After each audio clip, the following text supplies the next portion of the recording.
mungkin saya perlu menyampaikan klarifikasi, terutama ketika Mas Gibran menyebut alat ini untuk mendeteksi virus. Ya, mungkin saya perlu koreksi bahwa alat ini tidak mendeteksi virus COVID-19, tapi alat ini bisa mendeteksi orang yang kemungkinan terkena virus COVID-19.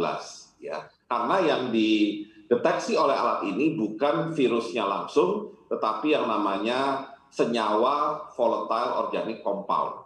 Di dalam VOC itulah kita bisa melihat apakah seseorang itu terinfeksi COVID atau tidak, ya, melalui pernafasannya.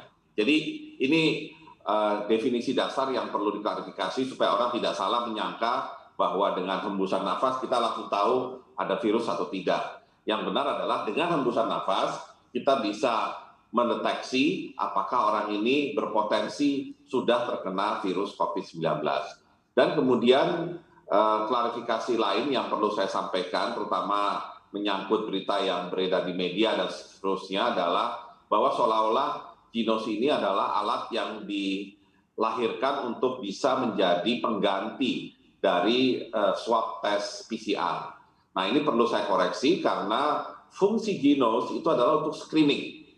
Jadi kalau kita bicara 3T, testing, tracing, dan treatment, untuk testing sebenarnya ada dua kategori. Ada screening, ada yang namanya diagnosis. Nah, PCR test itu yang selalu dikenal sebagai gold standard. Jadi standar acuan yang paling utama. Dia yang paling menentukan apakah seseorang memang benar terkena virus COVID-19 atau tidak. Dan data dari PCR itulah yang kemudian kita sampaikan untuk kepentingan nasional dan diumumkan setiap harinya.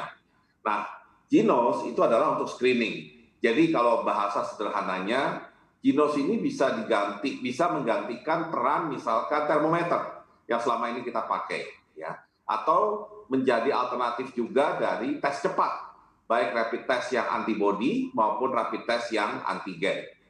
Nah, Ginos punya kelebihan karena dia mudah dipakai, relatif murah harganya, cepat analisanya sekitar 3 menit, dan akurasinya juga relatif tinggi, ya, mencapai sensitivitas 92% dan spesifitas sekitar 95%. Nah, itulah Ginos yang Anda tanyakan barusan. Tapi Ginos ini sudah mulai didistribusikan atau sudah mulai dipakai juga Pak dalam proses tracing? Ya, tentunya kita justru mendorong agar Ginos ini sebagai alat screening dipakai di tempat-tempat yang traffic atau lalu lintas manusianya sangat tinggi. Ya, sebagai contoh misalkan simpul-simpul transportasi, baik bandara, stasiun kereta api, terminal, pelabuhan misalkan, ditambah misalkan tempat-tempat yang setiap hari mobilitas manusianya juga cukup tinggi secara spesifik, yaitu kantor, kemudian pabrik misalkan, kemudian hotel kalau misalnya sudah mulai banyak orang yang tinggal di hotel. Nah, sehingga paling tidak dengan adanya Ginos ini menolong untuk mengurangi potensi penyebaran virus yang terjadi karena misalkan orang ketemu orang yang terinfeksi di kantor atau orang yang ketemu terinfeksi di stasiun misalkan. Nah, dengan adanya Ginos paling tidak orang yang berpotensi terinfeksi COVID itu tidak boleh masuk kantor, tidak boleh masuk pabrik, maupun tidak boleh naik kereta api misalkan.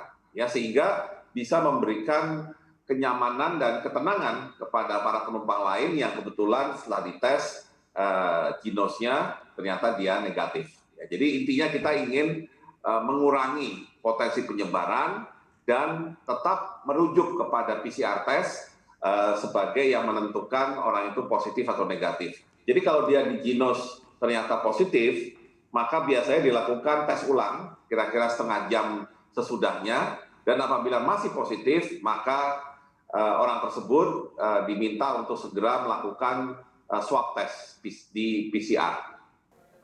Jangan lupa untuk download aplikasi CNBC Indonesia yang tersedia di Play Store dan juga App Store untuk mengikuti terus perkembangan informasi seputar ekonomi dan bisnis terkini.